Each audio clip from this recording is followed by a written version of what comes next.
시청자 여러분 안녕하십니까? 헬로티비 뉴스입니다. 먼저 오늘의 주요 뉴스부터 보고 오시죠.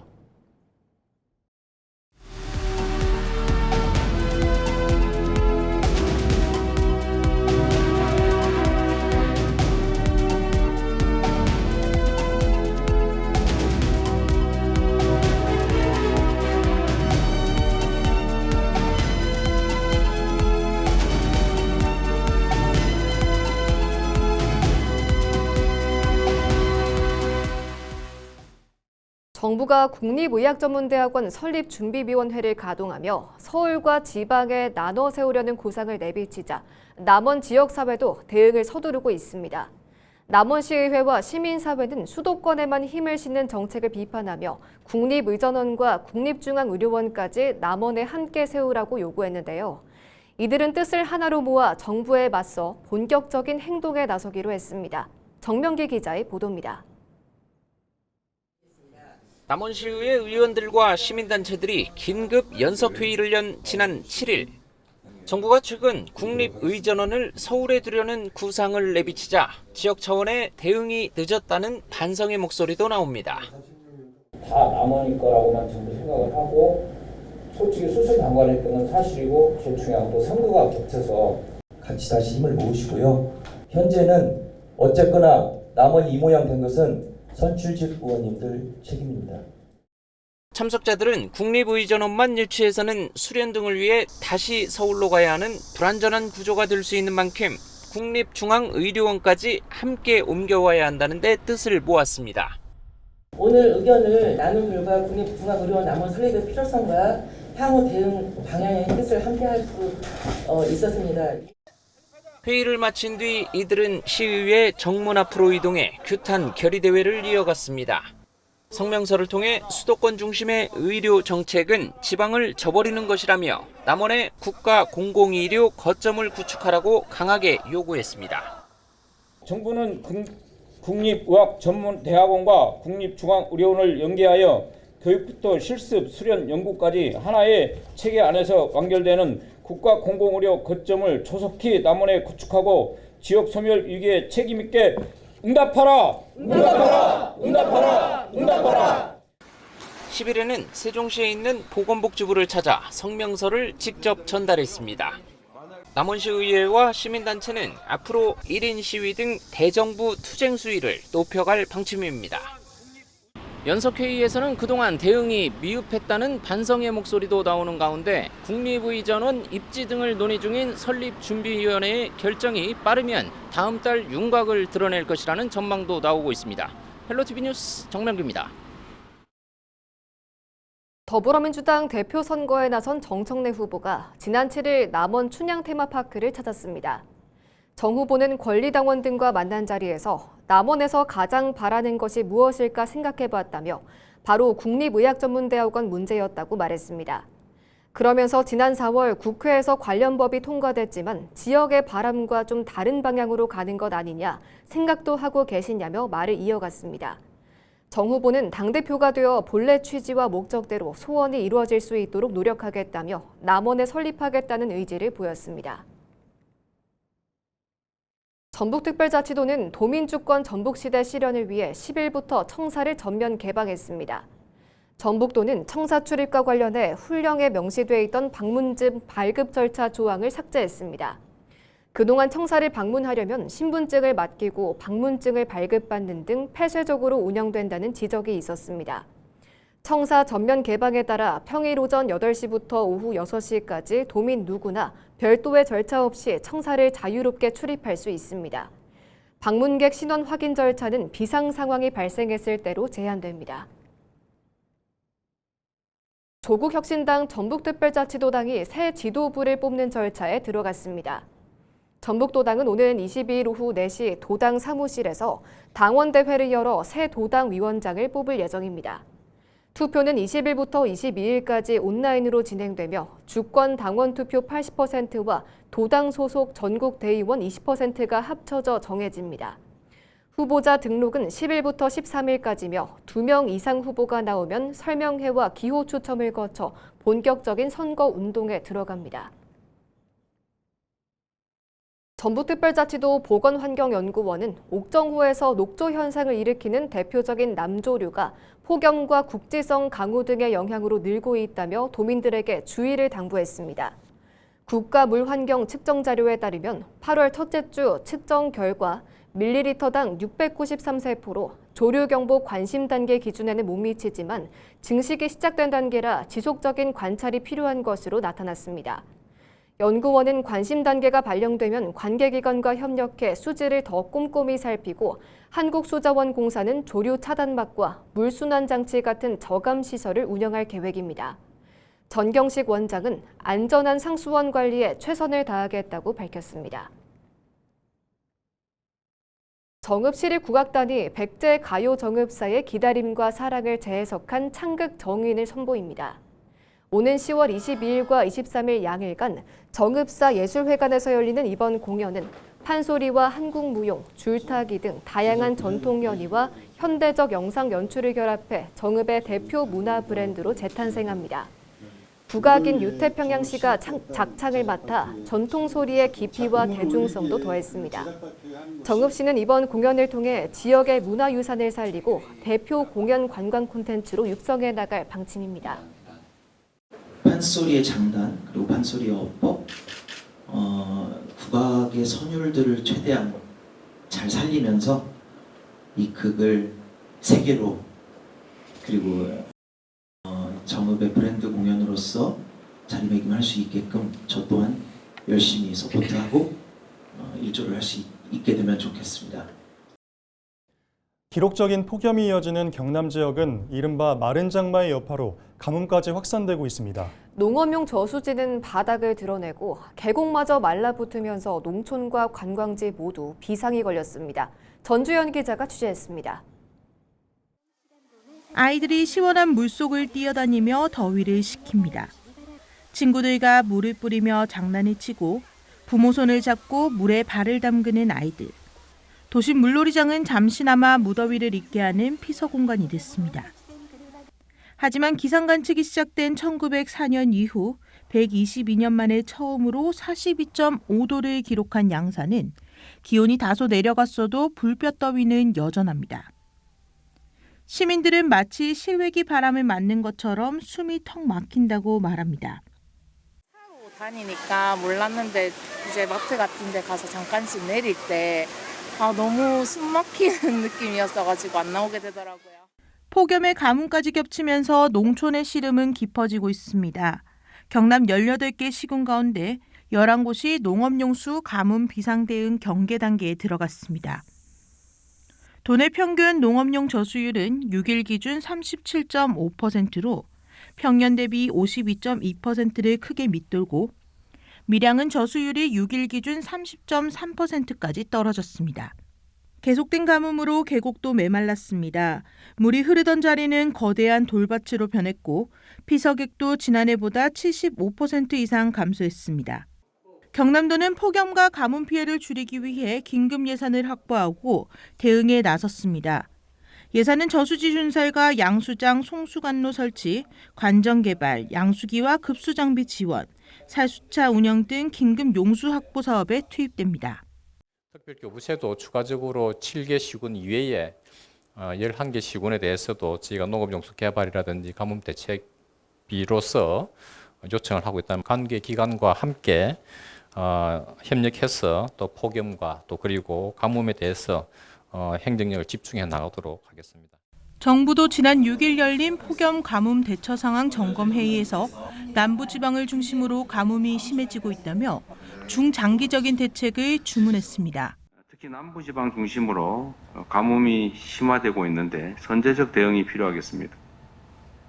당분간 비 예고도 없는 만큼 대체 용수 공급 또 양수 장비 가동 등을 적극 추진해서 안정적인 용수 공급에 차질이 없게 해야 되겠습니다.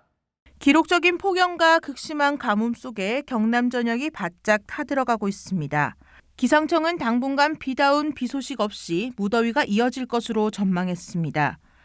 폭염에 가뭄까지 장기화되면서 농업은 물론 도민들의 일상까지 피해가 커질 것으로 우려됩니다. 헬로티비 뉴스 전주연입니다. 가뭄 피해는 도심도 마찬가지입니다. 부산의 산동네 마을들은 폭염에 물 걱정까지 이중고를 겪고 있는데요. 상수도가 없어 산에서 내려오는 물에 의지해 살고 있는 주민들이 물줄기가 말라버리면서 생활 자체가 어려워진 건데요. 안수민 기자가 다녀왔습니다. 산비탈에 자리 잡은 부산 북구 만덕동의 한 마을. 마을의 공동 물탱크 뚜껑을 열어보니 안이 텅 비어 있습니다. 이곳에 사는 주민 50여 명은 상수도 시설이 없어 산에서 내려오는 계곡물을 끌어다 씁니다. 공동 물탱크에 물을 모아 집집마다 놓인 소형 물탱크로 옮겨 쓰는 방식인데 최근 폭염에 이마저 말라붙었습니다. 올여름 비도 적었던 데다 극한의 폭염 속에 산에서 내려오던 물줄기가 뚝 끊겨버린 겁니다. 제가 서 있는 이곳이 마을 하천입니다. 물이 말라버려서 이처럼 바닥을 드러낸 지 오래인데 예전 같으면 상상도 못할 풍경입니다. 집집마다 놓인 소형 물탱크도 사정은 마찬가지. 바닥에 남은 물이 전부입니다. 마실 물도 씻을 물도 없어 일상생활이 중단된 상황. 이게 시작된 건 한 2달 전에부터인데 지금 심한 거는 물 한 방울도 거의 남아있지 않는 거는 한 20일 정도 됐어요. 마실 물이 있고 살아야 되지 우선. 마실 물도 있어야 되고 몸도 좀 씻어야 되고. 근데 솔직히 속옷을 못 씻고 있어요. 보다 못한 지자체와 소방이 물 공급에 나섰습니다. 좁은 산길을 따라 소방차가 호스를 늘어뜨리고 마을 물탱크에 물을 채워 넣습니다. 그 물탱크차 6톤짜리 한 대, 4톤짜리 한 대, 2대를 활용해서 30톤 공급 예정입니다. 하지만 이렇게 채운 물도 타는 듯한 더위 앞에서는 며칠을 버티기가 어렵습니다. 우리 공공기관에서 여러 각도로 지금 물 공급에 지원을 해주고 있습니다만 그 물량으로서는 우리 마을 분들이 다 사용하기에는 턱없이 부족해서 앞으로 좀 획기적인 방법으로 이게 지속적으로 좀 물이 공급될 수 있도록. 더위에 더해 주민들은 물 한 방울까지 아껴야 하는 유난히 혹독한 여름을 버티고 있습니다. 헬로티비 뉴스 안수민입니다. 재난급 폭염으로 인명피해가 늘고 있습니다. 전북 김제에서는 전동 휠체어를 타다 넘어진 80대가 쓰러진 채 방치돼 숨지는 등 고령층 피해가 잇따르고 있는데요. 정명기 기자의 보도입니다. 전북 김제의 한 도로변. 지난 5일 오후 2시 반쯤 80대 남성이 전동 휠체어 옆에 쓰러져 숨진 채 발견됐습니다. 경찰은 귀가하던 중 휠체어에서 넘어져 폭염 속 도로에 2시간가량 방치된 것으로 보고 있습니다. 발견 당시 체온은 42도를 넘었고 열사병으로 숨진 것으로 보인다는 의사 소견이 나왔습니다. 이처럼 밭이나 길가 등 폭염에 그대로 노출된 야외에서 어르신들이 쓰러져 목숨을 잃는 일이 이어지고 있습니다. 폭염 시작 시간대에 가서 차례동하시는 거랑 재난방송이나 마을방송 같은 걸로 시민분들한테 알려드리는 거. 7일 오전 6시 기준 전국에서 온열 질환으로 숨진 사람은 25명으로 늘었고 누적 환자는 2,665명으로 집계됐습니다. 중앙재난안전대책본부는 각 시도에 현장 상황관리관을 보내 최고 수준의 대응을 요청한 상황. 사망자 발생 중에 텃밭에서 아침에 일하다가 사망하신 분들이 많기 때문에 고령 농업인들, 80세 이상 농업인들에 대한 또 80세 이상 독거노인들에 대한 관리가 의식이 흐려지거나 경련 같은 열사병 증상이 나타나면 곧바로 119에 신고해야 합니다.